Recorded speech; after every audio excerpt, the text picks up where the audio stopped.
45 tersangka kasus pinjaman online ilegal telah ditangkap polisi. Para tersangka mengaku tega menagih utang dengan berbagai cara keji karena alasan ekonomi. Iya, dari aksi itu mereka juga digaji hingga belasan juta rupiah per bulannya. Lantas bagaimana cara kerja para pekerja pinjaman online ilegal ini? Berikut penuturannya dalam Dibalik Cerita. Tangannya di atas semua,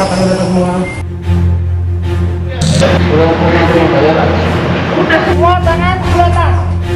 Semua tangan ke atas.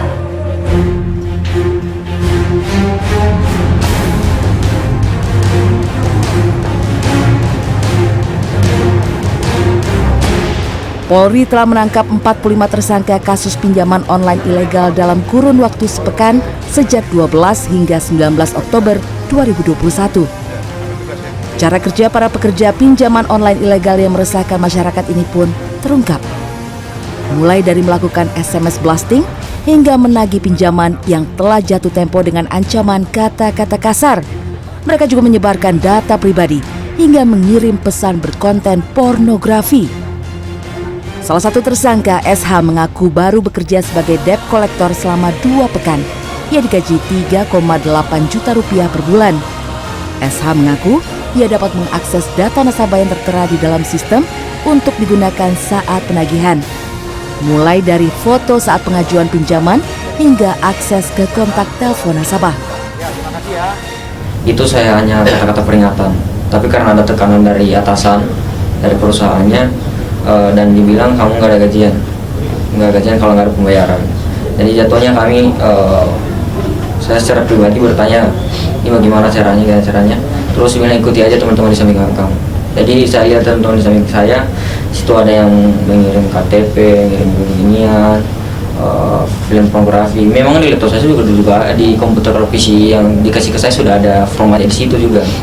Nah, jadi saya gara-gara panik untuk mencari payment, saya menggunakan seperti itu. Dua tersangka lain, RW dan MAF, mengaku kerap mengancam peminjam yang tak kunjung melakukan pembayaran saat tiba waktu jatuh tempo. Kalau yang ditagih dengan itu, enggak, kita lepas. Ancaman-ancaman gitu kepada si kepada customer yang kami ancam gitu. itu gimana bentuknya? Ya paling dengan kata-kata kasar. Ya kan. Memang kalau emang udah itu kayak ada jokinya gitu, mungkin kami ancam seperti itu. Dia jerah mungkin. Tersangka lain adalah operator SMS blasting. AY mengaku digaji 5 juta rupiah per bulan dan mendapatkan fasilitas apartemen Laguna di Pluit, Jakarta Utara. AY bertugas mengirimkan SMS berisi tagihan atau promosi pinjol ilegal ke 100.000 hingga 1.500 kontak setiap harinya.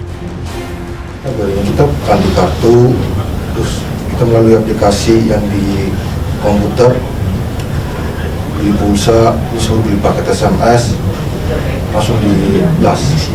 Dalam satu hari itu ada berapa nomor yang kira-kira di blast untuk sehari kita ada pengiriman 100 sampai 150 ribu SMS ke penerima. isi SMS apa aja? Biasanya berupa penagihan, promo.